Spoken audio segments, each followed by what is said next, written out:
जय हिंद दोस्तों कैसे हैं आप। उम्मीद करता हूं कि आप अच्छे होंगे। जो मेरा आज का वीडियो है ये है डिफेंस पेंशन पे।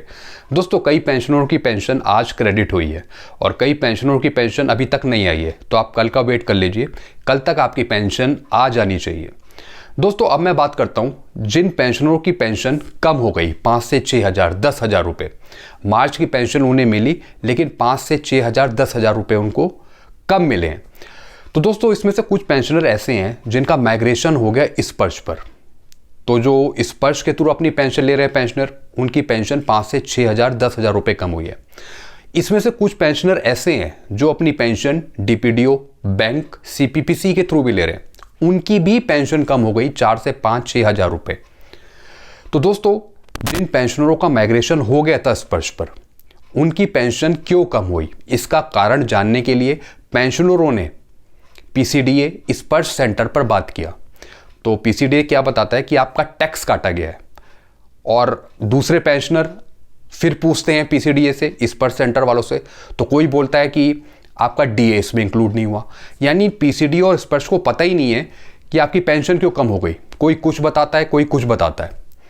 दोस्तों अगर इस तरीके से चलता रहा तो दोस्तों आपकी पेंशन कम ही नहीं, आगे आपको पेंशन मिलना भी बंद हो जाएगी अगर इसी तरीके से ये काम करते गए। स्पर्श आपकी सहूलियत के लिए बनाया गया है, आपको हेल्प करने के लिए बनाया गया है, लेकिन स्पर्श जैसे जैसे आगे बढ़ रहा है उससे लगता है कि आपको नुकसान ही होने वाला है। दोस्तों आपकी पेंशन जो कम हुई, इसका ये कारण बताते हैं कि आपका टीडीएस काटा गया है। बल्कि कई पेंशनर ऐसे हैं जो टैक्स की रेंज में आते ही नहीं है, उनका कभी टैक्स कटा ही नहीं है। तो फिर जो पेंशन आई मार्च की, उसमें आपका टैक्स कैसे काट लिया। एक सोचने वाली बात है, इससे पहले जितने भी महीने में आपकी पेंशन आई, क्या उसमें आपका टैक्स कटा? सिर्फ मार्च की पेंशन में ही आपका टैक्स क्यों काटा? एक सबसे पहला क्वेश्चन ये। दूसरा ये बात कि पीसीडी जो बताता है कि आपका इसमें डीए इंक्लूड नहीं है, या और भी पेंशनर बताते हैं कि इसमें डीए इंक्लूड नहीं किया, तो सिर्फ मार्च की पेंशन में ही डीए क्यों इंक्लूड नहीं किया? बाकी जो से पहले आपको पेंशन मिली कई महीनों में, उसमें आपको बिल्कुल ठीक डीए क्यों मिल रहा था? दूसरा क्वेश्चन ये है।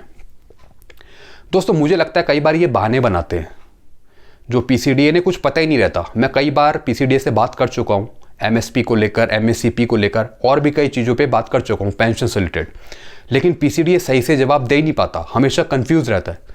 तो आप भी मुझे कमेंट करके बताइए कि जो पीसीडीए ने बोला कि आपका टीडीएस काटा गया है, टैक्स काटा गया है, क्या आप उस बात से सहमत हैं?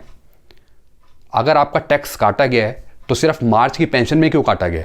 इससे पहले महीने में भी तो आपका टैक्स काटा जा सकता था। दोस्तों एक चीज़ मैं आपको समझाना चाहूँगा, जिन पेंशनर का टैक्स कटता है, अगर वो टैक्स की रेंज में है, तो हर एक महीने जो पेंशन मिलती है, हर एक महीने आपका टैक्स काटा जाता है पेंशन में से।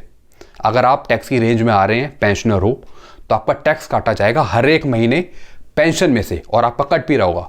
लेकिन जो टैक्स की रेंज में है ही नहीं, तो उनका कैसे टैक्स काट सकते हैं ये? तो दोस्तों ये मुझे लगता है कि ये इन्हें पता नहीं है किस तरीके से ये काम कर रहे हैं। तो अगर आपका भी टैक्स काटा गया है, आपकी भी पेंशन कम हो गई है, तो आप ये 100% श्योर मत होइए जो पीसीडी ने आपको बताया कि टैक्स की वजह से आपकी पेंशन कम हो गई है या उसमें डी इंक्लूड नहीं है। ये सब इनकी सोची समझी चाल है। तो दोस्तों अगर आपकी पेंशन कम हो गई है 5 से 6 हज़ार 10 हज़ार रुपये, तो अगर आप स्पर्श पर माइग्रेट हैं, आपको यूज़र नेम और पासवर्ड मिला हुआ है, तो आप लॉगिन करके एक ग्रीवांस डाल सकते हैं कि आपकी पेंशन इस महीने कम हो गई, आप इसका समाधान निकालें। और उन पेंशनरों की पेंशन कम हुई है 5 से 6 हज़ार 10 हज़ार जो स्पर्श पर माइग्रेट नहीं है, यानी वो अपनी पेंशन ले रहे हैं सीपीपीसी डीपीडीओ के थ्रू, तो वो कल जाकर, परसों जाकर बैंक जाइए, उनसे पूछिए कि आपने हमारी पेंशन क्यों कम करी, कहाँ से हमारी पेंशन कम आई है। तो इसका सलूशन बैंक वाले देंगे। क्योंकि दोस्तों आप पीसीडीए कस्टमर केयर पे बात करें, स्पर्श सेंटर में बात करें, वो सुनते नहीं है, ना ही वो फ़ोन पिक करते हैं। तो दोस्तों इसके रिगार्डिंग आपको कुछ पूछना हो तो आप मुझे कमेंट कर सकते हैं कि मैं आपकी किसी न किसी तरीके से हेल्प कर सकूं। और जिसकी पेंशन कम हुई है आप नीचे कमेंट कर सकते हैं, तो मैं अपने बेस पे उसे सॉल्व करने की कोशिश करूँगा, मैं बात करूँगा, तो मैं किसी न किसी तरह से आपकी हेल्प कर सकूँगा। आपको वीडियो अच्छा लगता है तो वीडियो को लाइक करें, चैनल को सब्सक्राइब करें। Thank you so much.